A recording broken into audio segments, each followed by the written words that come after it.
ओम अग्रेश्वर तुम पाहि माम शरणागतम। नमस्कार मित्रों, पंडित देवस्पंडा शास्त्री, ज्योतिषाचार्य, तंत्र विशेषज्ञ। मित्रों, आज हम चर्चा करने वाले हैं गंगा नदी में स्नान करके लोग अपना पाप धोते हैं। ये तो आपने सुना होगा, लोग जाते हैं हरिद्वार, बनारस, इलाहाबाद और गंगा नदी में स्नान करके आते हैं और बोलते हैं कि हमने अपना पाप धो लिया, हमने गंगा नदी में स्नान कर लिया। क्या ये सच्चाई है? कितने % सच्चाई है? यदि आप अपना पाप गंगा नदी में धो रहे हैं तो गंगा नदी में इतने सारे पाप जो नदी में प्रवाहित हो रहे हैं वो कहाँ जा रहे हैं? तो ऐसे में तो गंगा की नदी पूरा पाप से भर जाएगी, प्रलय आ जाएगा, कहीं ना कहीं तो पाप जाएंगे ना। तो ये एक रहस्यमय विषय बना हुआ है, आज हम इस पर चर्चा करने वाले हैं। इसे बताने से पूर्व आप लोगों से एक विनम्र आग्रह करना चाहूँगा मित्रों, अभी तक आप लोग मेरे चैनल को सब्सक्राइब नहीं किए तो तुरंत सब्सक्राइब कर दें। मैं कंटिन्यूएशन में वीडियो बना रहा हूँ, कृपया लाइक करें, कमेंट्स करें, शेयर करें, अपनी राय जरूर रखें, जिससे मैं वीडियो में और सुधार लेके आ पाऊँ और अच्छे वीडियो आप लोगों को दे पाऊँ। अब बात करेंगे गंगा नदी में नहाने से जो पाप हमारे धुलते हैं वो कहाँ जाते हैं। ईश्वर का वरदान है माँ गंगे को कि वहाँ जो भी नहाएगा उसके पाप नष्ट हो जाएंगे। ये वरदान प्राप्त माता गंगा में जब भी आप स्नान करेंगे तो आपके पाप कट जाते हैं, ऐसी मान्यता है। इसलिए लोग जीवन में एक बार जरूर चाहते हैं कि वो गंगा स्नान करें और गंगे में डुबकी लगाएं और अपने पापों को धो लें। अब हजारों लाखों करोड़ों लोग जाते हैं, गंगा स्नान करते हैं और अपने पाप को छोड़ देते हैं वहाँ।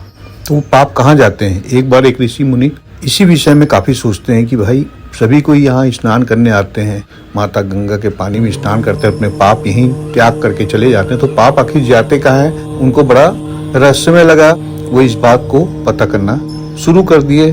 काफी कोशिश करने के बाद भी उनको समझ में नहीं आया कि ये पाप जाते कहाँ हैं और होता क्या है। तो उन्होंने काफी तपस्या की।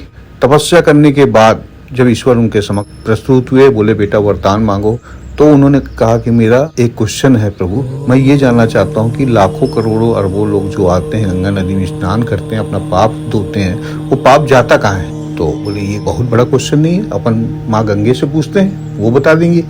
माता गंगे का आह्वान होता है, माता गंगे वहाँ आती है। अब माता से एक क्वेश्चन रखा जाता है कि भाई आपके यहाँ नदी में स्नान करने के बाद जो पाप लोग छोड़ के जाते हैं वो कहाँ जाता है? माता गंगे बोलती मैं पूरे पाप ले जाके समुद्र को दे देती हूँ, समुद्र में मिला देती हूँ, मैं अपने पास कोई पाप नहीं रखती हूँ, मैं स्वच्छ हो जाती हूँ। अच्छा, तो इस वक्त फिर बात वहीं टिक गई। अब आगे क्या करें भाई?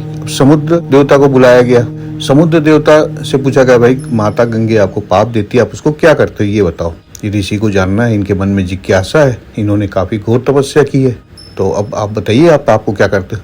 समुद्र बोलता है मैं अपने पूरे पाप को पानी के साथ वाष्प बना के, बादल बना के आकाश में भेज देता हूँ। बात फिर वहीं टिक जाती है, मालूम नहीं पड़ता। फिर बादलों के देवता वरुण देव को बुलाया जाता है। वरुण देव को पूछते हैं कि भाई आपके पास ये पाप ऊपर आते हैं तो आप क्या करते हैं? इसको इकट्ठा रखते हैं, इसका क्या रहस्य? बोलते हैं कुछ नहीं, मैं फिर से पानी बना के जमीन में गिरा देता हूँ, वो धरती में चले जाते हैं और धरती में जाने के बाद पेड़ पौधे अपनी प्यास बुझाते हैं और अन्न पैदा करते हैं और उस अन्न को फिर से लोग खाते हैं। अब जिस मानसिकता के साथ वरुण देवता कहते हैं, जिस मानसिकता के साथ वो अन्न खाते हैं वैसा वो पाप पुण्य करते हैं। इसलिए कहा जाता है जैसा खाएंगे अन्न वैसा बनेगा मन। यदि आप अच्छे सोच के साथ अच्छा अन्न खाएंगे, शुद्ध शाकाहारी खाएंगे, तो आपका मन भी शुद्ध रहेगा, पवित्र रहेगा। और यदि आप मांस खाएंगे और गलत विचार के साथ भोजन ग्रहण करेंगे तो आपके लिए अग्रसर रहेंगे हमेशा। तो ऋषि समझ जाते हैं, उनको अपने क्वेश्चन का आंसर मिल जाता है और वो वहां से चले जाते हैं भगवान को प्रणाम करके, आशीर्वाद प्राप्त करके। तो यही है कहानी का सार। इसके साथ मैं यही आपसे विदा लेता हूँ। जय माता दी, नमस्कार मित्रों।